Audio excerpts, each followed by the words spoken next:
ಹಣ, ದುಡ್ಡು, ಪೈಸೆ, ಮನಿ ಇದು ಎಂಥ ವಸ್ತು ಅಂದರೆ ಇವತ್ತಿನ ತನಕ ಇದು ಯಾರಿಗೂ ಸ್ವಂತ ಆಗೋಕ್ಕೆ ಆಗಿಲ್ಲ. ಆದರೆ ಭಿಕ್ಷುಕನಿಂದ ಹಿಡಿದು ಆಗರ್ಭ ಶ್ರೀಮಂತನವರೆಗೆ ಎಲ್ಲರೂ ಇದನ್ನು ಪಡೆಯೋದಕ್ಕೆ ಅದರ ಹಿಂದೆ ಸತತವಾಗಿ ಓಡ್ತಾನೇ ಇದ್ದಾರೆ. ಇದು ಕೇವಲ ಕಾಗದದ ತುಂಡಲ್ಲ, ಇದು ಒಂದು ನಶೆ. ಈ ನಶೆಯೇ ನಮ್ಮನ್ನು ಬೇಟೆಗಾರರನ್ನಾಗಿ, ಕುಶಲಕರ್ಮಿಗಳನ್ನಾಗಿ, ರಾಜರುಗಳನ್ನಾಗಿ ಬದಲಾಯಿಸಿರೋದು. ಈ ದುಡ್ಡಿನ ನಶೆಯಲ್ವಾ ಎಲ್ಲೋ ಕಾಡಿನಲ್ಲಿ ಅಲೆಮಾರಿಗಳಾಗಿದ್ದ ಮನುಷ್ಯರನ್ನು ಗಗನಚುಂಬಿ ಕಟ್ಟಡಗಳಲ್ಲಿ ವಾಸಿಸುವ ಹಾಗೆ ಮಾಡಿರೋದು, ಎತ್ತರೆತ್ತರಕ್ಕೆ ಬೆಳೆಯುವ ಅನಿವಾರ್ಯತೆಯನ್ನು ತಂದೊಡ್ಡಿರೋದು. ಹಾಗಾದರೆ ಈ ಹಣಕ್ಕೆ ಅಷ್ಟು ಶಕ್ತಿ ಎಲ್ಲಿಂದ ಬಂತು? ಹೇಗೆ ಬಂತು? ಯಾವಾಗ ಬಂತು? ಈ ಹಣವಾದರೂ ಏನು? ಬನ್ನಿ ತಿಳ್ಕೊಳ್ಳೋಣ. ಅದಕ್ಕೂ ಮೊದಲು ನೀವು ನಮ್ಮ ಚಾನಲ್ಗೆ ಹೊಸಬರಾಗಿದ್ದರೆ ಈ ವಿಡಿಯೋನ ಲೈಕ್ ಮಾಡಿ, ಸಬ್ಸ್ಕ್ರೈಬ್ ಮಾಡ್ಕೊಳ್ಳಿ. ಹಣ ಇದು ಎಂಥ ವಸ್ತು ಅಂದರೆ ಇದಕ್ಕೆ ಇದರದೇ ಆದ ಯಾವ ಬೆಲೆಯೂ ಇಲ್ಲ. ಆದರೆ ಇದು ಪ್ರತಿಯೊಂದು ವಸ್ತುವಿನ ಬೆಲೆಯನ್ನು ತಿಳಿಸುತ್ತೆ. ನಾವು ಪ್ರತಿದಿನ ಹಗಲು ರಾತ್ರಿ ಇದಕ್ಕೋಸ್ಕರನೇ ಕಷ್ಟಪಟ್ಟು ದುಡಿತೀವಿ. ನಂತರ ಇದನ್ನೇ ಇನ್ನೊಬ್ಬರಿಗೆ ಕೊಟ್ಟು ಅವರಿಂದ ವಸ್ತುಗಳನ್ನು ಕೊಂಡುಕೊಳ್ತೀವಿ. ಅವರು ಮತ್ತೊಬ್ಬರಿಗೆ ಕೊಡ್ತಾರೆ, ಮತ್ತೊಬ್ಬರು ಮಗದೊಬ್ಬರಿಗೆ ಕೊಡ್ತಾರೆ. ಹೀಗೆ ಪ್ರಪಂಚದಾದ್ಯಂತ ಎಲ್ಲ ಕಡೆಗಳಲ್ಲೂ ಸುತ್ತುವ ಏಕೈಕ ವಸ್ತುವೇ ಹಣ. ಒಮ್ಮೆ ಯೋಚಿಸಿ ನೋಡಿ, ಇಡೀ ಪ್ರಪಂಚದಲ್ಲಿ ಇಂತಹ ಹಣ ಒಟ್ಟು ಎಷ್ಟಿರಬಹುದು? ಕಣ್ಣಿಗೆ ಕಾಣಿಸುವ ಹಣ, ಕಣ್ಣಿಗೆ ಕಾಣಿಸದೇ ಇರುವ ಹಣ. ಇದರ ಯೋಚನೆಯೇ ನಮ್ಮನ್ನು ಹಣದ ಇತಿಹಾಸ ತಿಳಿಯೋದಕ್ಕೆ ಕುತೂಹಲಕಾರಿಯನ್ನಾಗಿ ಮಾಡುತ್ತೆ ಅಲ್ವಾ? ನಮ್ಮನ್ನು ತನ್ನ ತಾಳಕ್ಕೆ ತಕ್ಕಂತೆ ಕುಣಿಸ್ತಾ ಇರುವ ಈ ಹಣದ ಇತಿಹಾಸ ನೋಡ್ತಾ ಹೋದರೆ, ಮೊದಲು ಈ ಹಣ ಕಲ್ಲು, ಲೋಹ, ತಾಮ್ರ, ಚಿನ್ನದ ನಾಣ್ಯಗಳಿಂದ ಶುರುವಾಗಿ ಕಣ್ಣಿಗೆ ಕಾಣದೇ ಇರುವ ಡಿಜಿಟಲ್ ಹಣವಾಗಿ ಪರಿವರ್ತನೆಯಾಗಿ ಪ್ರಪಂಚದ ಪ್ರತಿಯೊಬ್ಬ ಮನುಷ್ಯನ ನಾಡಿ ಮಿಡಿತವಾಗಿ ಪ್ರತಿಯೊಬ್ಬ ಮನುಷ್ಯನನ್ನು ತನ್ನ ಗುಲಾಮನನ್ನಾಗಿ ಮಾಡಿಕೊಂಡಿರುವ ಈ ಹಣದ ಇತಿಹಾಸ ಶುರುವಾಗಿದ್ದು ಪ್ರಾಚೀನ ಕಾಲದ ಆದಿಮಾನವರು ಗುಹೆಗಳಲ್ಲಿ ವಾಸಿಸುವಾಗಿನಿಂದ ಎಂದು ಹೇಳಲಾಗಿದೆ. ಆದಿಮಾನವರು ಹಿಂದೆ ಬದುಕುವುದಕ್ಕೋಸ್ಕರ ಬೇಟೆಯಾಡಲು ಆರಂಭಿಸಿದರು.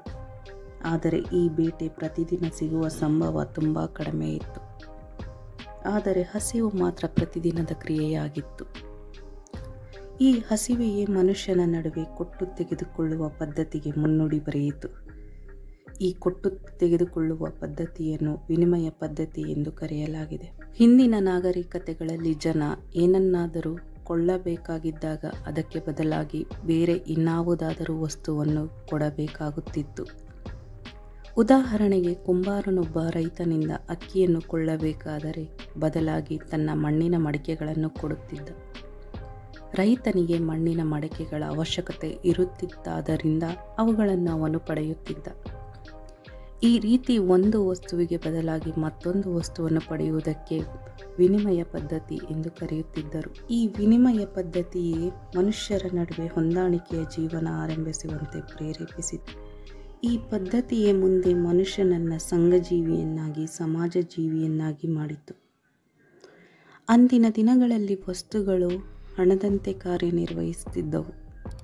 ಆದರೆ ವ್ಯವಹಾರಗಳು ಹೆಚ್ಚಾದಂತೆ ವಿನಿಮಯ ಪದ್ಧತಿಯಿಂದ ಎಲ್ಲ ಬೇಡಿಕೆಗಳನ್ನು ಪೂರೈಸುವುದು ಕಷ್ಟಸಾಧ್ಯವಾಯಿತು. ಆದ್ದರಿಂದ ಜನ ವಸ್ತುಗಳಿಗೆ ಬದಲಾಗಿ ಬೇರೆ ಸಾಂಕೇತಿಕ ವಸ್ತುಗಳನ್ನು ಬಳಸಲು ಪ್ರಾರಂಭಿಸಿದರು.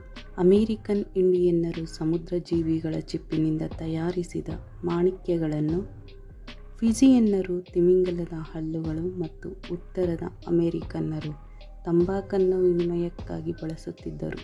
ರೋಮನ್ ಸೈನಿಕರಿಗೆ ಅವರ ಸೇವೆಗೆ ಪ್ರತಿಫಲವಾಗಿ ಉಪ್ಪನ್ನು ಕೊಡಲಾಗುತ್ತಿತ್ತು.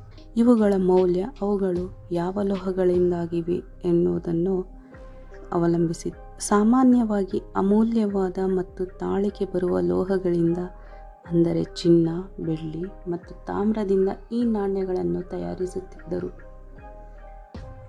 ಆದರೆ ಕ್ರಮೇಣ ಈ ಲೋಹದ ತುಂಡುಗಳು ವ್ಯಾಪಾರಕ್ಕಾಗಿ ಸಮುದ್ರದ ಪ್ರಯಾಣ ಮಾಡುತ್ತಿದ್ದ ವ್ಯಾಪಾರಿಗಳಿಗೆ ಸಮಸ್ಯೆಯಾಗಿ ಪರಿಣಮಿಸಿತು. 9ನೇ ಶತಮಾನದ ಹೊತ್ತಿಗೆ ಚೀನಾದಲ್ಲಿ ಕಾಗದದ ರೂಪದ ಹಣ ಚಲಾವಣೆಯಲ್ಲಿತ್ತು. ಆದರೆ ಯುರೋಪಿನಲ್ಲಿ 17ನೇ ಶತಮಾನದಲ್ಲಿ ಈ ಕಾಗದ ರೂಪದ ಹಣ ಚಲಾವಣೆಗೆ ಬಂದಿತು. ಬೇರೆ ಬೇರೆ ದೇಶಗಳ ಸರ್ಕಾರಗಳು ತಮ್ಮ ವ್ಯವಹಾರಗಳನ್ನು ಸುಸೂತ್ರವಾಗಿ ನಡೆಸಲು ಕಾಗದದ ನೋಟುಗಳನ್ನು ಮತ್ತು ನಾಣ್ಯಗಳನ್ನು ಬಳಕೆಗೆ ತಂದವು. ಇಲ್ಲಿ ನೋಟಿನ ಮೌಲ್ಯ ಅದರ ಮೇಲೆ ಮುದ್ರಿತವಾದ ಬೆಲೆಯನ್ನು ಅವಲಂಬಿಸಿತ್ತೇ ಹೊರತು ಕಾಗದದ ಬೆಲೆಯನ್ನಲ್ಲ. ಇದರಿಂದ ವ್ಯವಹಾರಗಳು ಹೆಚ್ಚು ಸರಳವಾದವು.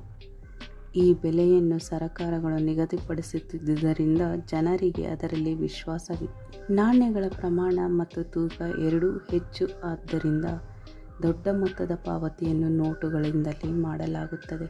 ಈ ಹಣ ಸರಿಯಾದ, ನ್ಯಾಯಸಮ್ಮತ ಮತ್ತು ಅಧಿಕೃತ ಸರ್ಕಾರದ ಅಂಗಗಳಾಗಿ ಬಿಡುಗಡೆಯಾಗಿರುತ್ತೆ. ಹೀಗೆ ಶುರುವಾದ ಹಣದ ಆವಿಷ್ಕಾರ ತನ್ನದೇ ಜೊತೆ ಎಂತಹ ಒಂದು ವಸ್ತುವನ್ನು ತೆಗೆದುಕೊಂಡು ಬಂದಿತು ಎಂದರೆ ಅದೊಂದು ಶಾಂತವಾಗದ ಅತೃಪ್ತ ಭಾವನೆ, ಎಂದಿಗೂ ಮುಗಿಯದ ಆಸೆಯನ್ನು ತಂದಿತು.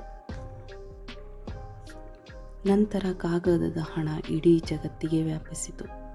ಭಾರತದಲ್ಲಿ ಬ್ರಿಟಿಷರು ಬ್ಯಾಂಕ್ ನೋಟುಗಳನ್ನು ಪರಿಚಯಿಸಿದರು. ಬ್ಯಾಂಕುಗಳು ಮತ್ತು ಡಿಜಿಟಲ್ ಹಣ ಕಾಲಕ್ರಮೇಣ ಬ್ಯಾಂಕುಗಳು ಬೆಳೆದು ನಗದು, ಜಮೆ, ಸಾಲ, ಹೂಡಿಕೆ ಮುಂತಾದ ವ್ಯವಸ್ಥೆಗಳನ್ನು ಆರಂಭಿಸಿದವು. ಇತ್ತೀಚೆಗೆ ಡಿಜಿಟಲ್ ಹಣದ ಜಮಾನೆ ಬಂದಿದೆ. ಡೆಬಿಟ್, ಕ್ರೆಡಿಟ್ ಕಾರ್ಡುಗಳು, ಆನ್ಲೈನ್ ಪಾವತಿ ಮತ್ತು UPI ಸೇರಿದಂತೆ ಕ್ರಿಪ್ಟೋ ಕರೆನ್ಸಿ ಇದು ಹೊಸತಾದ ರೂಪ. ಬಿಟ್ಕಾಯಿನ್, ಇಥೇರಿಯಂ ಮುಂತಾದ ಡಿಜಿಟಲ್ ಕರೆನ್ಸಿಗಳು ಜಗತ್ತಿನಲ್ಲಿ ಹಣದ ವ್ಯವಹಾರದಲ್ಲಿ ಕ್ರಾಂತಿಯುಂಟು ಮಾಡುತ್ತಿವೆ. ಒಟ್ಟಿನಲ್ಲಿ ಈ ಹಣದ ಆವಿಷ್ಕಾರ ತನ್ನದೇ ಜೊತೆ ಎಂತಹ ಒಂದು ವಸ್ತುವನ್ನು ತೆಗೆದುಕೊಂಡು ಬಂದಿತು ಅಂದರೆ ಅದೊಂದು ಶಾಂತವಾಗದ ಅತೃಪ್ತ ಭಾವ. ವೀಕ್ಷಕರೇ, ಈ ವಿಡಿಯೋ ನಿಮಗೆ ಇಷ್ಟ ಆಗಿದ್ದರೆ ಲೈಕ್ ಮಾಡಿ, ಶೇರ್ ಮಾಡಿ, ಸಬ್ಸ್ಕ್ರೈಬ್ ಮಾಡ್ಕೊಳ್ಳಿ. ಹೀಗೆ ನಮ್ಮ ಚಾನಲ್ಗೆ ಸಪೋರ್ಟ್ ಮಾಡ್ತಾ ಇರಿ.